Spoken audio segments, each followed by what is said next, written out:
대불정경 또 보겠습니다.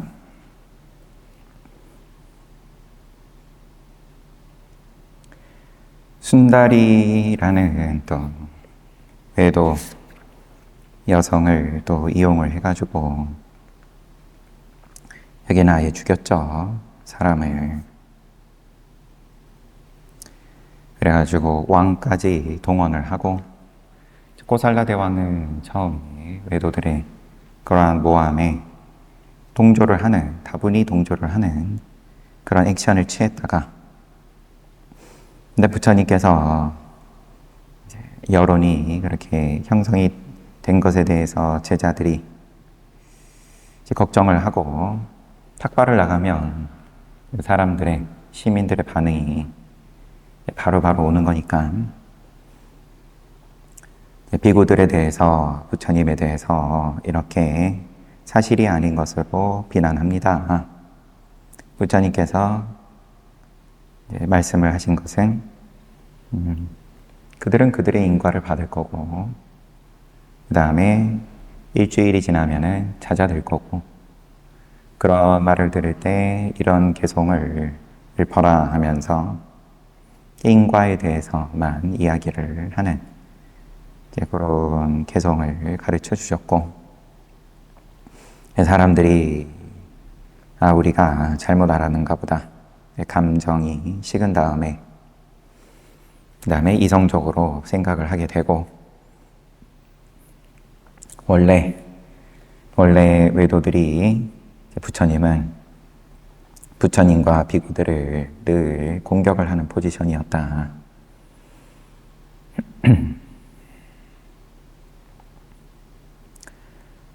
비구들은 부처님에게 다가가 공손히 절하고 찬탄을 하는 거죠. 부처님께서 말씀하신 대로 그대로 됐습니다. 7일이 지나면 사라질 것이다 라고 했는데, 그런 비난의 말들이 말씀하신 그대로 됐습니다. 그 소리들은 더 이상 존재하지 않습니다. 부처님께서 감, 흥, 어로, 개성으로 마치 전장에서 적들이 쏜 화살을 견뎌내고 막아내는 전투 코끼리처럼 윤회의 나쁜 거취를 두려워하여 출가한 비구는 저속하고 어리석은 사람들이 몸과 말과 뜻으로 절제되지 않은 업을 지으며 양날 달린 톱을 가지고 덤비듯이 공격할 때 인내로서 악의 힘을 극복해야 하느니라. 인내해라. 인내할 수 있다. 그런데 왜 부처님은 외도의 음모를 알고 있었음에도 불구하고 사람들에게 진실을 알리지 않았을까? 보통 이 순다리 이야기에서 따라오는 질문들인 거겠죠. 왜 그러면 부처님께서 미리 아시니까 일이 이렇게 숙성이 되기 전에 미리 대비를 하면, 그러면 비구들도 괜한 모함을 받을 필요도 없고 순다리도 죽을 필요도 없고 뭐 등등, 이제 비단이 순다리의 모함의 사건뿐만 아니라 항상 큰일이 벌어지면 이러한 의문은 따라올 수 있는 거죠. 대화다다가 부처님을 3차례에 걸쳐서 죽이려고 하고, 그러다 결국은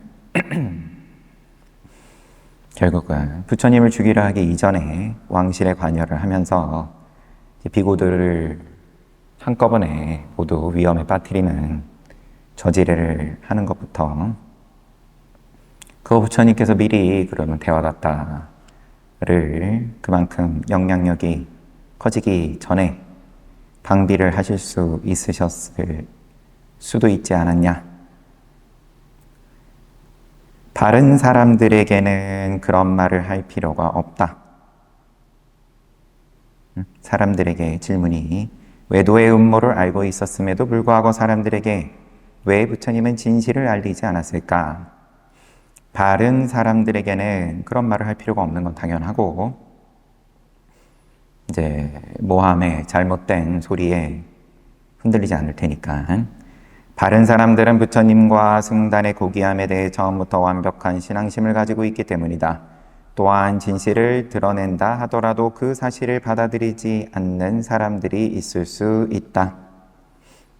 그런데 부처님에 대한 불신이란 결국 뜻으로 짓는 악업을 뜻하며, 불신은 이미 악업이고 그것은 그들로 하여금 오랫동안 막대한 고통과 피해를 줄 수 있다.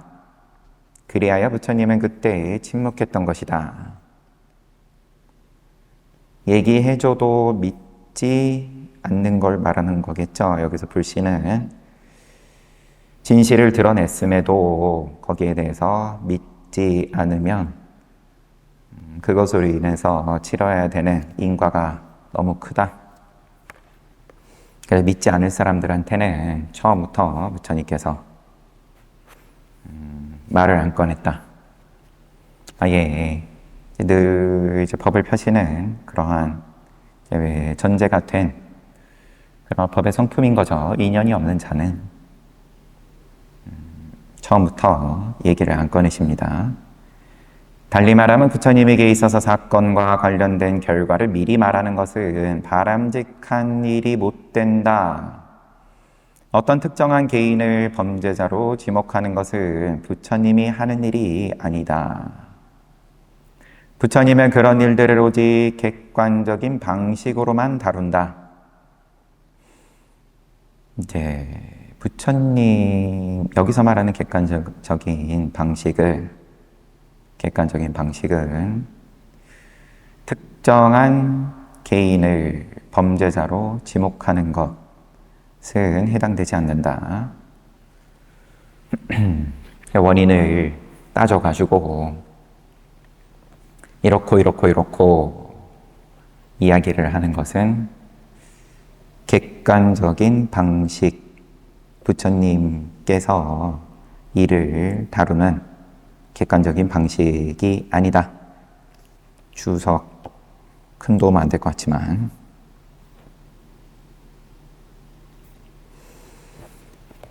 부처님은 중생에게 부과된 결정된 불행을 막을 수 없다. 중생에게 부과된 결정된 불행을 막을 수 없다. 그래서 사람들이 중상모략을 하고 순다리를 살해할 때도 무심한 태도를 취한 것이다. 그렇다면 사승지 10만 겁 동안 헤아릴 수 없는 선행을 실천했기에, 무한한 선행을 실천했기에 성불했을 정도로 엄청난 공덕이 있음에도 불구하고 부처님이 그토록 극악한 방식으로 중상모략을 당해야 했던 까닭은 무엇인가? 부처님의 전생의 이야기로 넘어가요. 아주 오래전에 사승제 10만 거 이전, 수기받기 이전에 물라리라는 주정뱅이로 살았던 적이 있었다. 그는 도덕적이지 않으며 사악한 사람들과 어울린 결과 선하지 못한 정신적 성향을 지니게 되었다. 어느 날 물라리는 수라비라는 벽지불이 걸식하러 가기 전에 자신의 법복을 정돈하는 모습을 보았다. 그런데 어떤 여인이 그 벽집을 근처로 지나가는 것이었다. 그러자 물라리는 삐뚤어진 마음 때문에 무심코 이렇게 말해버렸다. 무심코. 저 비구는 성적인 향락에 빠지는 버릇이 있다. 벽지불을 비난했어요. 무심코. 그때의 잘못으로 인해 그는 몇 10만 겁 동안 악취에서 고통을 겪어야 했고 더 이상 없는 바르고 원만한 깨달음을 얻은 부처님이 되고 난 뒤에도 다하지 못한 악업의 과보로 인해 순다리와 성적인 관계를 맺었다는 중상모략을 받아야 했던 것이다.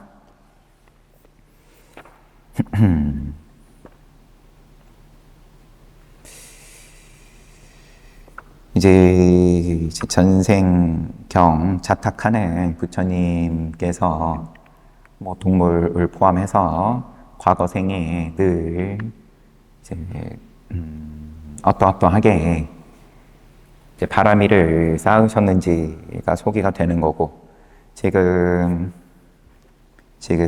살펴본 두 이야기, 이 순다리 이야기, 그 다음에 그 앞에서 봤던 친차마나위카의 이야기에서는 그러면은 이 사아승지 10만겁 그 이전에 인연 때문에 이건 빨리 문헌 아파다나에 부처님이 전생에 저지른 잘못 때문에 불행을 겪은 12번의 사건이 순차적으로 소개되어 있다.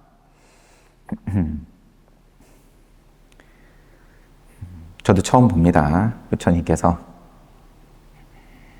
잘못된 원인을, 악업을 지으신 것 때문에 그로 인해서 그 과보를 받고 심지어 부처가 된 뒤에도 이러이러한 모함을 받으셨다. 친차마나위카는 사카, 천신의 왕이 사천왕을 데리고 와가지고 이제 해결을 했고, 지금은 그냥 일주일 기다려가지고 해결이 되었어요. 일주일 동안 냅두면, 그러면 이제 사람들은 김이 빠질 거다.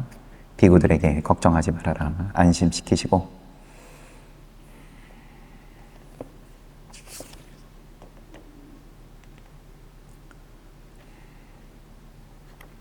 이렇게 끝났습니다. 이 7번째 안거 장도.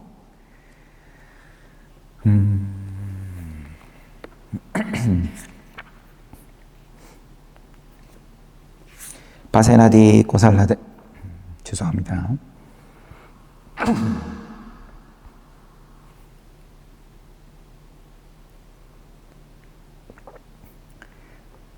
바세나디 고살라 대왕이 어떤 좀 아쉬운 부분, 어리석음에 대해서는 뭐 더 크게 이야기는 없고, 왕의 입장이 사실 뭐 쉽지가 않죠. 그러니까 이제 앞에 이야기의 전생 이야기에서 왕이 부처님의 전생이었던 아하 빠두마 왕자에 대해서 크게 오해를 했었을 때, 그리고 또 지금 바세나디 왕의 입장, 부처님께서 모함을 받으실 때 왕이 나라를 객관적으로 냉철하게 잘 다스리기가 힘든 부분들도 이제 함께 이제 드러나고 있습니다. 26장 수수마라기라에서의 8번째 안거. 부처님은 7번째 안거를 33천의 청옥 돌판 위에서 보내며 줄곧 아비달마를 설했다. 얼마나 줄곧 설했냐 하면 화신부를 화연시켜가지고 탁발을 이 중생계에 내려오셔가지고 탁발하고 공양을 하실 때에조차 화신부를 세워가지고 아비달마를 설하게끔 할 정도로 쉬는 시간 없이 계속 설했어요. 그러면은 또 이제 처음에 오비구는 아니지만 5 수행자들에게 처음으로 초전법륜 경을 설하실 때, 전법륜 경을 설할 때도 3명, 2명 서로 번갈아 가면서 탁발을 나가고 남아있는 입장은 계속 부처님께 법을 들었다. 이렇게 소개가 되었었죠. 공양 시간을 인간이니까 탁발 나가서 공양하고, 이거는 어쩔 수 없는 거지만, 기저에는 어떻게 보면 공양 시간도 어쩔 수 없는 것으로 보는 부분이 있는 것 같아요. 그 시간도 법을 설할 수 있고 또 법을 듣고 이제 그 어떤 이제 법회가 이어질 수 있으면 이제 그게 더 좋은 거인 뉘앙스가 있습니다. 한가가 끝나자 부처님은 세 겹으로 된 계단을 따라 인간 세계로 내려와 상가사시 입구 근처에 놓인 계단 끝에 서서 인간과 천신 브라ಹ만을 위해서 사리푸타, 숫다 등을 설했다. 사리푸타의 지혜 제의를 이때 드러내 주셨죠. 적절한 질문을 통해서 사리푸타가 막힘없이 답을 하는 것을 중생들이 볼 수 있게끔. 그런데 부처님은 박가 지방의 한 시읍인 수수마라기라 근처에 있는 베사칼라 숲에서 8번째 안거를 보냈다.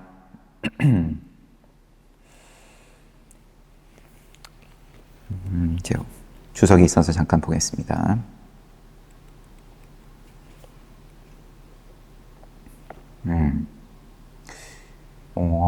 부처님이 8번째 안거를 보낸 박가지방 또는 박가국은 우리가 지금 하는 중국이 우리 이 교화부 1권에도 몇 번 언급이 되는데 지금 우리가 알고 있는 중국은 아니지 싶은데 조금 애매해요. 16국 중 하나였다. 그냥 가운데 나라. 그리고 수수마라기라는 시읍의 이름은 주춧돌을 놓을 때 소리를 냈던 큰 악어에서 유래되었다. 요거 보니까 수수마라기라도 앞에서 나왔었죠. 또한 부처님이 8번째 안거를 보낸 숲은 한때 그 지역에 살았던 베사칼라라는 자의 이름을 본딴 것이다. 물리적으로 불가능할 테고 지금 우리가 아는 중국이라고 생각하기에는 여튼 부처님은 비구들과 함께 수수마라기라 근처의 베사칼라 숲에서 머물고 있었다. 그때 부호인 나콜라 삐뚜와 그의 아내 나콜라 마뚜가 부처님에게 예를 올리고 설법을 듣기 위해 그곳을 찾아왔다. 지역의 지역 유지가 부부가 그곳을 찾아왔다. 그런데 부처님을 본 그 부부는 부처님을 자신들의 아들이라 착각했다. 이제 실제로 아들이라고 착각을 한 모양이에요. 그리하여 부처님에게 다가가서 사랑하는 아들아, 네 부모인 우리 곁을 떠나 그동안 오랫동안 어디를 방황하며 다녔느냐. 이런 식으로 그들은 아들에 대한 기쁨과 책망이 뒤섞인 마음으로 부처님을 대했다.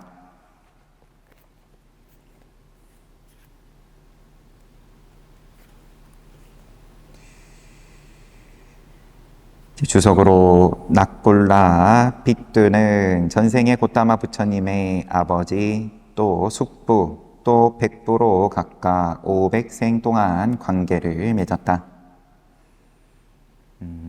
이번 생에 아들이라는 착각이 또 전생에 이러한 인연이 뒷받침이 된 거다. 마찬가지로 그의 아내는 고타마 부처님의 어머니 외숙모 백모로 각각 500생 동안 관계를 맺었다. 그러한 인연 때문에 그들은 부처님이 잃어버린 아들이라고 생각했던 것이다. 부처님은 그들이 평정을 찾을 때까지 기다린 뒤 법을 설했다. 부처님의 설법을 들은 그들은 예륙과를 성취했다.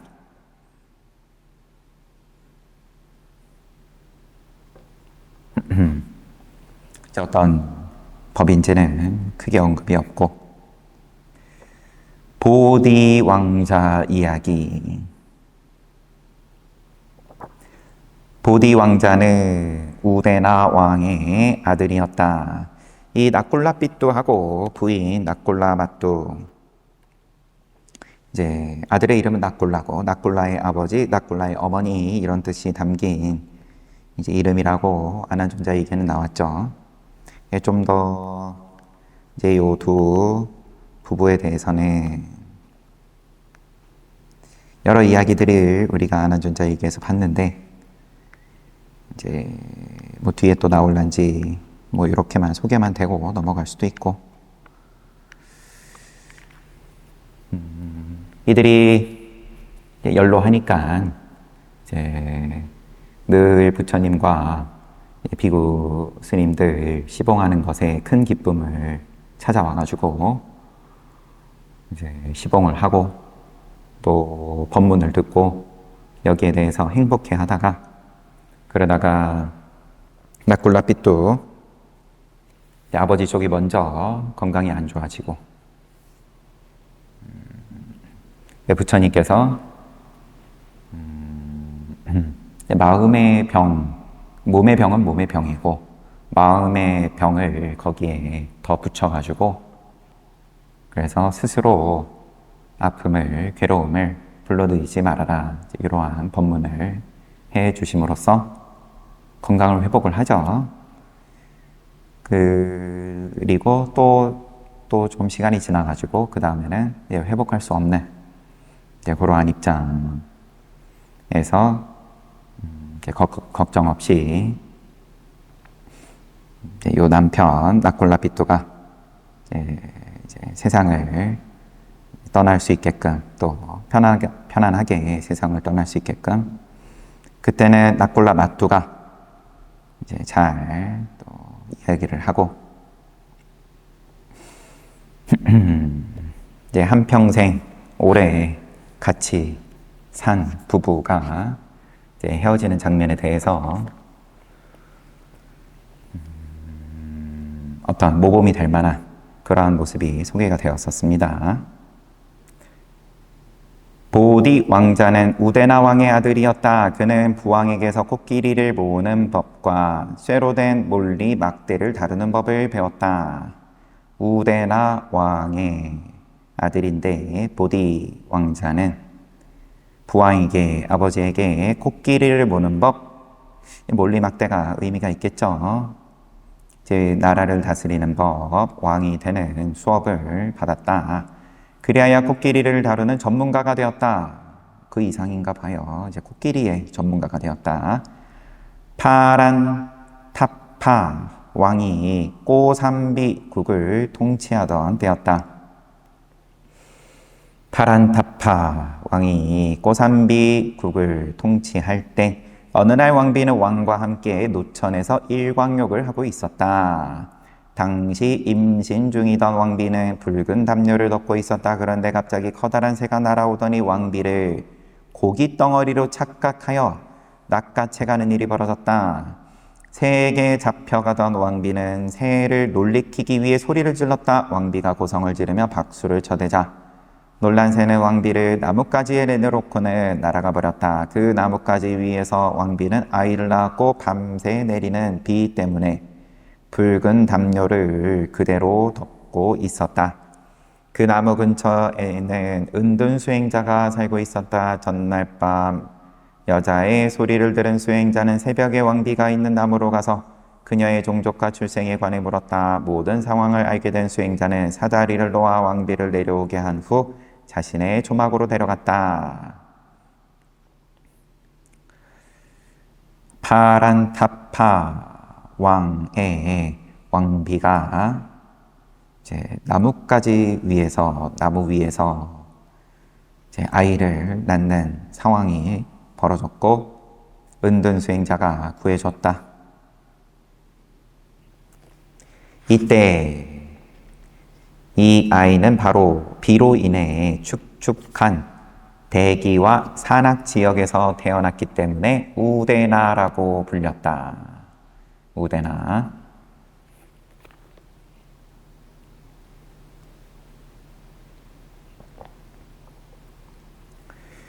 그러던 어느 날 불투명한 자신의 미래를 걱정하던 왕비는 숲에서 돌아온 수행자를 유혹했다.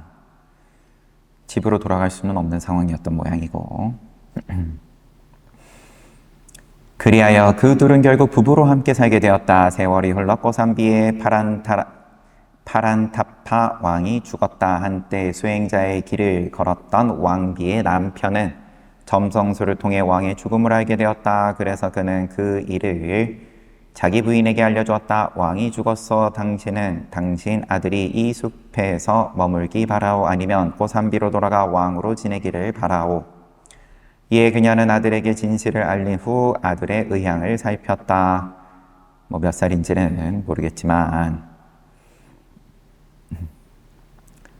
아들의 의향을 살폈다. 그러고는 아들이 왕이 되고자 하는 것을 알고 남편에게 알렸다.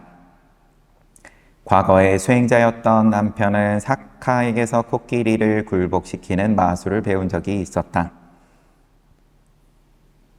그때 사카는 그에게 와서 이렇게 물었다. 당신들을 걱정하게 만드는 것이 있는가? 수행자가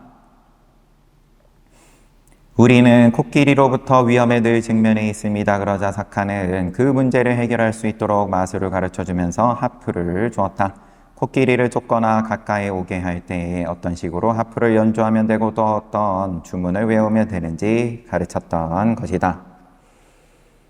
과거에 사카로부터 이제 신통을 얻었는데 이제 코끼리를 다루는 법에 대해서 다루는 힘을 얻었다. 그리하여 은둔 수행자였던 그는 사카에게 배운 대로 우데나에게 하프를 다루는 법과 주문을 외우는 법을 가르쳤다. 우데나는 자신이 배운 것을 시험해 보기 위해 반얀 나무 위로 올라갔다. 코끼리가 다가오는 것을 본 우데나는 하프를 다루며 적절한 주문을 외웠다. 그랬더니 정말로 코끼리들이 겁이 나서 도망쳤다. 다음 날 우데나는 또 다른 방식으로 하프를 연주하며 주문을 외웠다. 그러자 코끼리들이 그의 명령에 순응하여 달려왔다. 코끼리 왕은 우데나가 올라설 수 있도록 자신의 어깨를 낮추었다.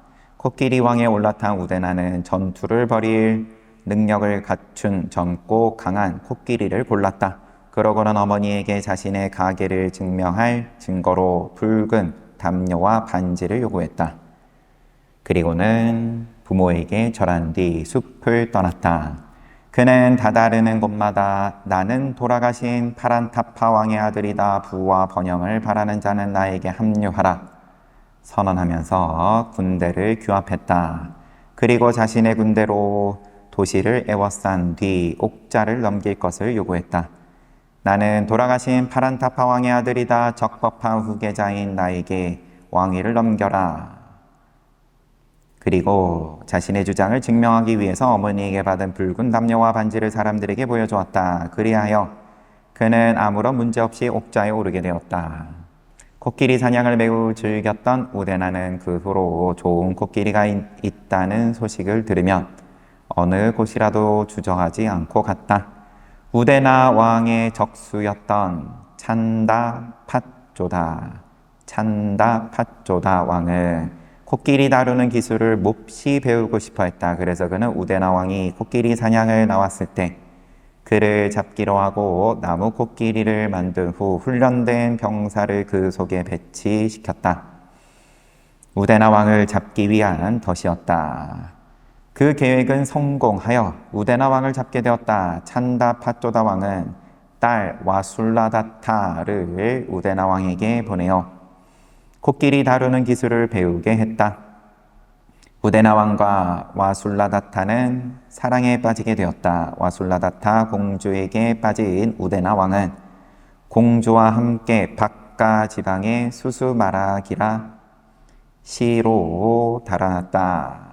그곳에서 와술라다타는 보디 왕자를 낳았는데 보디 왕자 또한 아버지 우데나로부터 코끼리 다루는 기술을 배워 전문가가 되었다. 이제 보디 왕자의 이제 아버지와 할아버지의 이야기를 압축해가지고 지금 소개를 해놨습니다.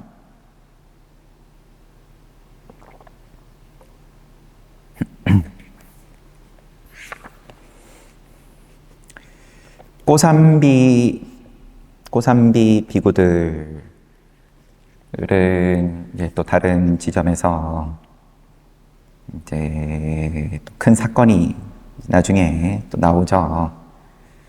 비구 승단이 거의 쪼개질 위기까지 가는 상황이 되는 건데, 비구들끼리 서로 싸움이 커져가지고 두 세력이 이제 계율을 가르치는 스승과 경을 가르치는, 단말을 가르치는 스승과 또 그의 제자들이 서로 사소한 시비에서 점점 커져가지고 나중에는 이제 부처님은 안중에도 없는 상황이 되고, 결국은 부처님께서 도저히 말을 안 들으니까 떠나버리시는 일이 벌어진 곳이 고산비다. 그런데 여기에 이 보디 왕자의 할아버지가 여기에 왕이었고,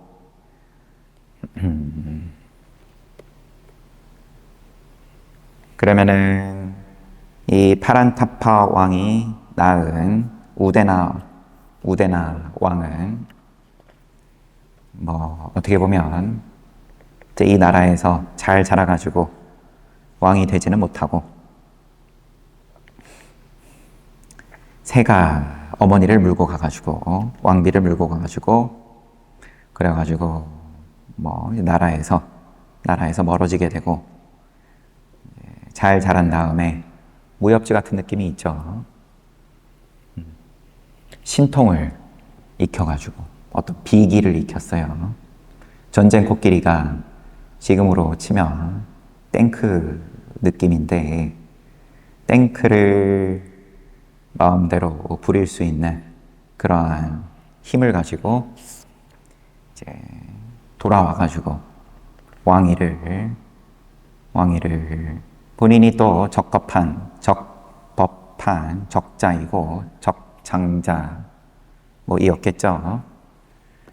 나라를 자기 힘을 과시를 해서 이제 물려받고, 그런데 또 본인은 이제 우데나 왕의 적수 찬다파쪼다 왕에게 납치가 되고, 그런데 또 찬다파쪼다 왕은 자기 딸을 이용을 해가지고 유혹을 해가지고 이 힘을, 신통을, 탱크를 부릴 수 있는 비기를 뺏으려고 했는데 자기 딸하고 우데나 왕하고 이제 도망가 버리고, 이제 복잡해요. 수수마락이라 시로 달아나가지고 이제 거기에 자리를 잡고 있는 가운데 우데나 왕이 낳은 아들이 보디 왕자다. 이 보디 왕자가 이제 부처님께 가르침을 받는 상황까지 온 겁니다. 근데 아직도 부처님이 등장은 안 하시고, 여기도 우데나로부터 코끼리 다루는 기술을 배워서 전문가가 되었다. 전쟁에 있어서 굉장히 유리했겠죠. 보디는 망루를 갖춘 코카나다라는 궁전을 짓게 되었다. 그 망루는 전례 없이 훌륭한 모습을 지녔기 때문에 사람들의 경탄을 받았다. 보디는 망루를 짓던 우두머리 장인에게 물었다. 그대는 다른 곳에서도 이와 비슷한 망루를 건축한 적이 있는가? 아니면 이것이 최초로 만든 망루인가? 폐하, 이런 종류로는 이 망루가 최초입니다. 장인의 대답에 보디는 걱정했다. 이자가 다른 곳에서 이와 같은 망루를 지닌 궁전을 건설한다면 내 궁전은 더 이상 사람들의 찬탄과 경의의 대상일 수 없을 것이다. 이어 보디의 머릿속에는 사악하고 잔인한 생각이 자라났다. 이 장인을 파멸시켜 자신의 것과 비슷한 망루를 지을 수 없도록 하는 것이었다. 그래서 그는 장인을 죽이든지 손발을 자르든지 아니면 눈알을 빼버림으로써 그 능력을 제거하리라 생각했다.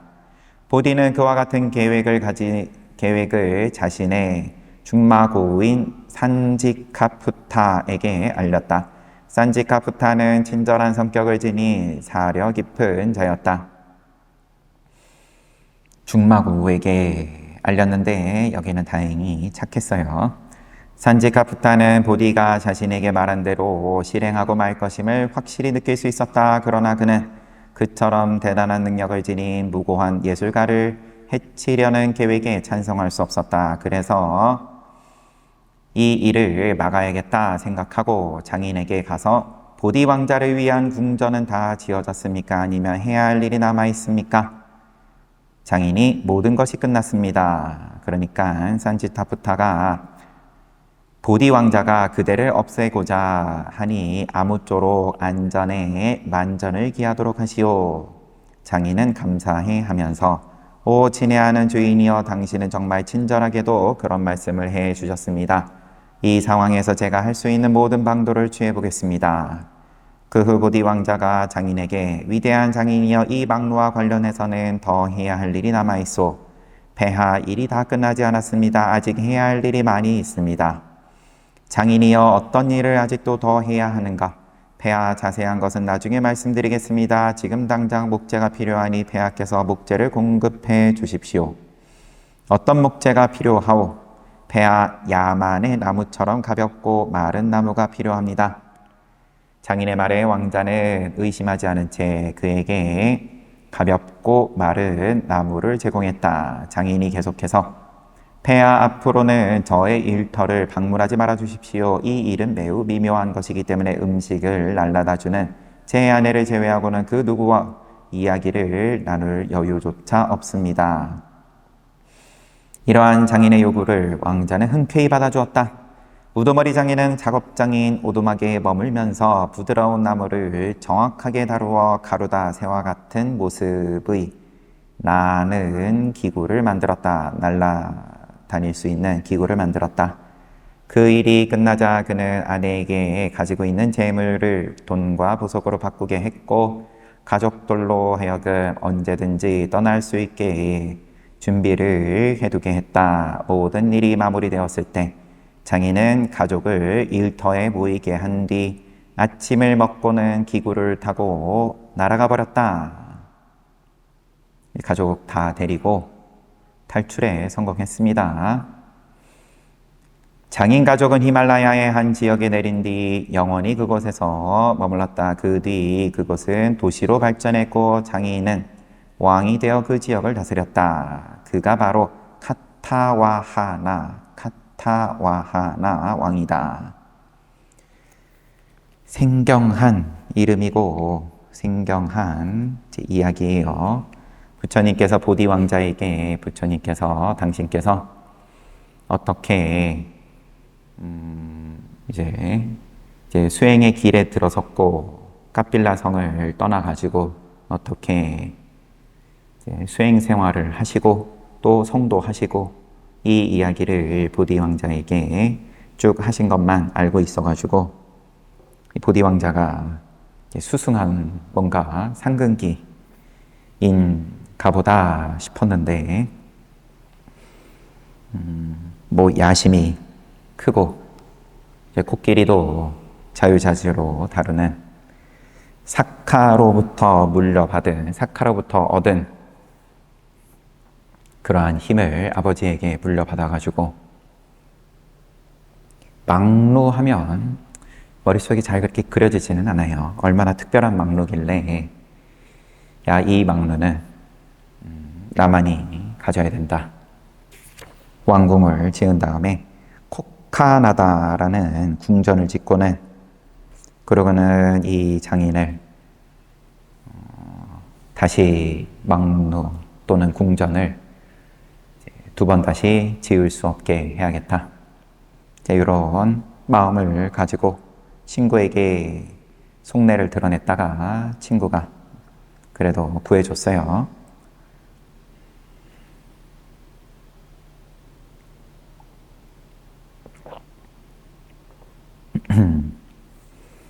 궁전 준공식. 보디 왕자는 자신의 궁전이 준공되는 날 부처님과 승단을 초대하기로 결심했다. 그래서 궁전을 아름답게 장식하고는 달콤한 향기가 배어들게 했다. 그런 후 계단의 맨 아래부터 하얀 용단을 깔았다. 왕자에게는 자식이 없었다. 그는 부처님이 그 융단을 밟고 지나가면 자신에게 자식이 생길 것이고 그렇지 않다면 자식을 볼 기회란 없을 것이라고 생각했다. 힘도 갖췄고 궁전도 대단하게 지을 정도로 그러면 이제 재력에서도 아쉬움은 없었겠죠. 그런데 이게 후손이 없었다. 이 시대에는 늘 이야기를 하는 게 부처님께 사람들이 물을 때에도 왕자의 지위를 버리고 왜 출가하셨냐, 또 많은 이제 돈을, 재력을 버리고 왜 출가하셨나. 그리고 또 항상 묻는 것이 많은 친족들을 두고 왜 출가하셨냐. 친족에 대해서 아주 중요한 그런 시대인 거죠. 그게 세력이고. 그런데 지금 이 보디 왕자는 이제 그 친족이 짧았다. 친족 인연이 짧았다. 부처님 모셔가지고 자기의 운을 한번 바꿔보겠다. 인연을 한번 바꿔보겠다. 부처님이 궁전 앞에 도착하자 보디 왕자는 전통적인 방식에 따라서 부처님에게 예를 올리고 손에서 바루를 받아 든 후 안으로 드십시오 라고 말했다. 그러나 부처님은 궁전 안으로 들어가지 않았다. 왕자는 3번이나 계속하여 부처님에게 똑같이 간청했다. 왕자의 3번째 청이있자 부처님은 주위를 둘러보고 아난다 존자를 바라보았다. 아난다 존자는 부처님이 하얀 융단을 밟고 싶어 하지 않는다는 것을 알아챘다. 그리하여 왕자에게 부처님이 융단을 밟으려 하지 않으니 그것을 치우라고 말했다. 보디 왕자에게 자식이 없는 데는 다 이유가 있었다.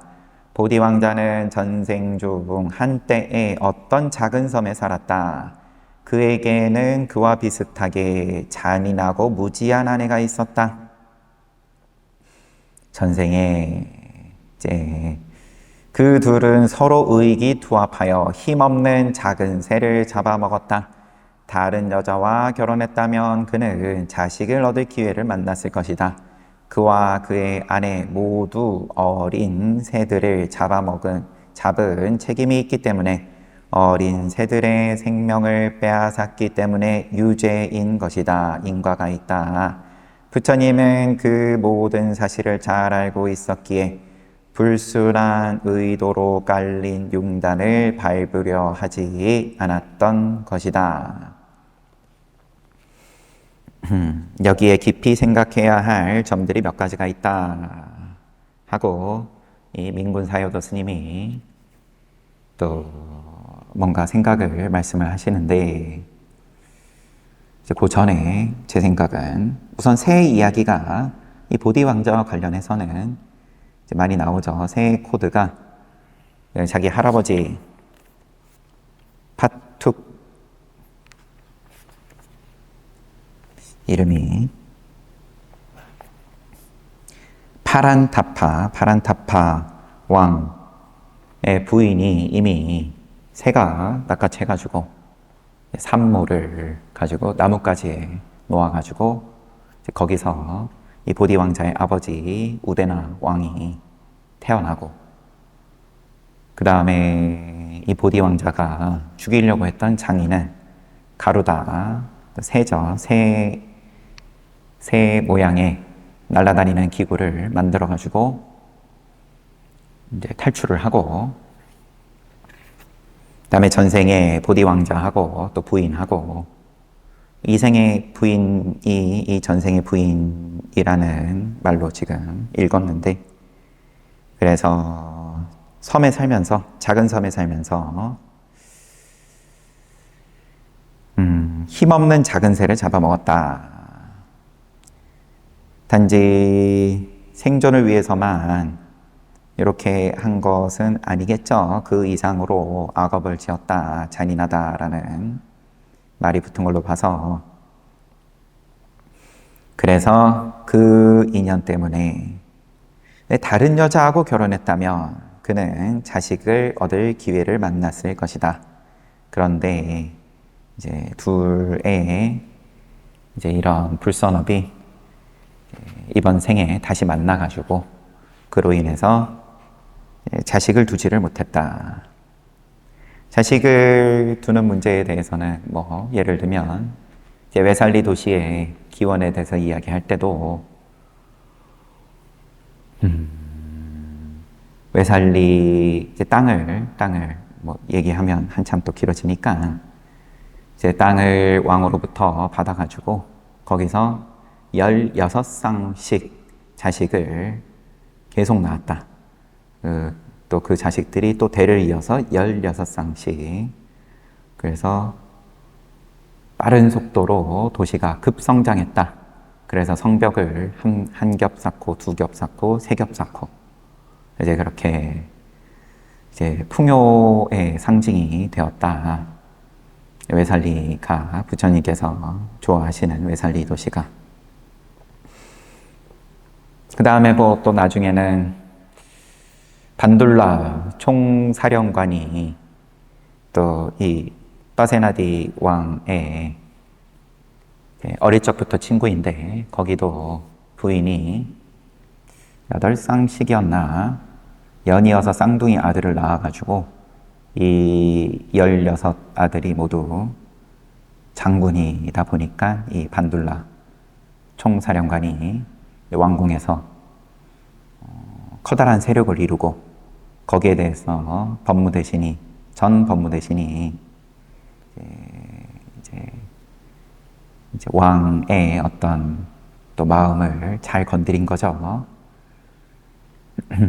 궁전에서 파티가 있었을 때 반둘라 총사령관의 세력이 그 파티에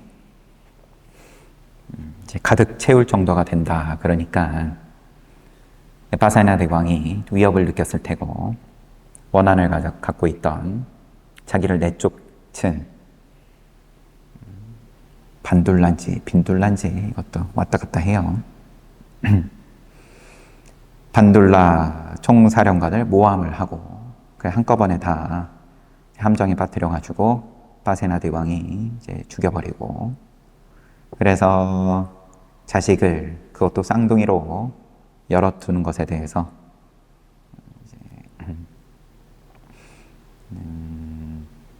이제 중요하게 이제는 자식을 많이 두는 것에 대해서 중요하게 이제 부처님 일대기 전반에 걸쳐서 이야기가 나오고 있습니다.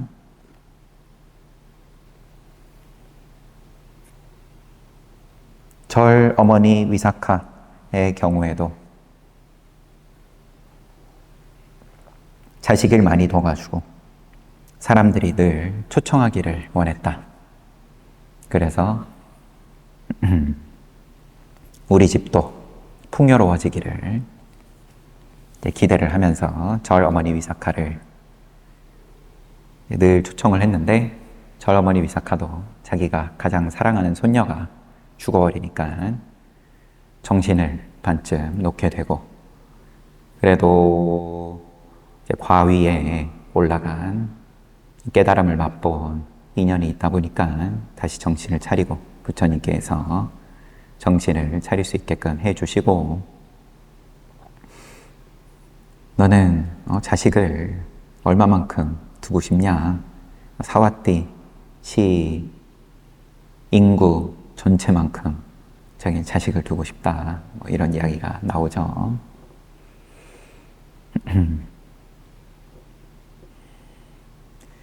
이제 요 보디 왕자에 대해서 또 어떻게 또 살펴볼 만한 부분들을 정리를 하시는지는 다음 시간에 또 이어서 보도록 하고 부처님께서 그러면 궁 안으로 들어가시지를 않았다. 보디 왕자의 이 욕심에 대해서 그런데 이제 욕심 자체에 대해서 부처님께서 늘 거기에 대해서 호응을 안 하시는 것은 아니고 바라는 바대로 축원을 하시는 장면도 늘 있어 왔고 그런데 지금 이 보디 왕자의 경우에는 과거의 악업으로 인해서 부처님께서 거기에 호응을 하지 않으셨다. 아난존자한테 눈치를 주니까 아난존자가 바로 정리를 했다. 잘 봤습니다. 잘 봤습니다.